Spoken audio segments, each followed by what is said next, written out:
Hello friends, எல்லாருக்கும் வணக்கங்க. கலாஸ் ரெசிபியில் இன்னைக்கு கருவேப்பிலை ஜூஸ் பண்ண போகிறோம். அது எப்படி டேஸ்ட்டாக பண்ணுறதுன்னு இந்த வீடியோவில் பார்க்கலாம் வாங்க.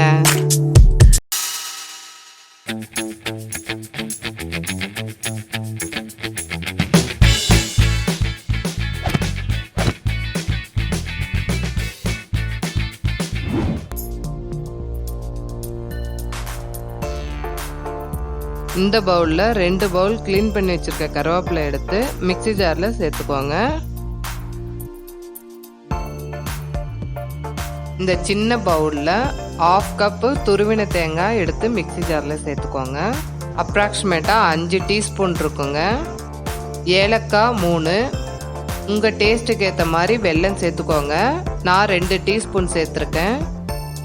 இது எல்லாத்தையும் கொஞ்சமாக தண்ணி சேர்த்து நல்லா நைஸாக அரைச்சிக்கோங்க.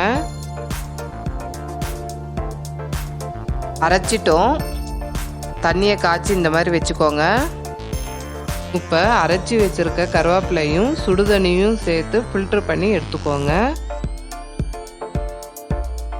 நீங்கள் டேஸ்ட்டு பார்த்துட்டு அதுக்கேற்ற மாதிரி தண்ணி சேர்த்துக்கோங்க.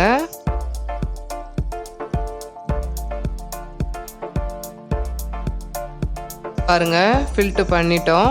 இது உடம்புக்கு ரொம்ப நல்லது. நம்ம ஹேர் க்ரோத்துக்கு எல்லாத்துக்குமே ரொம்ப நல்லதுங்க.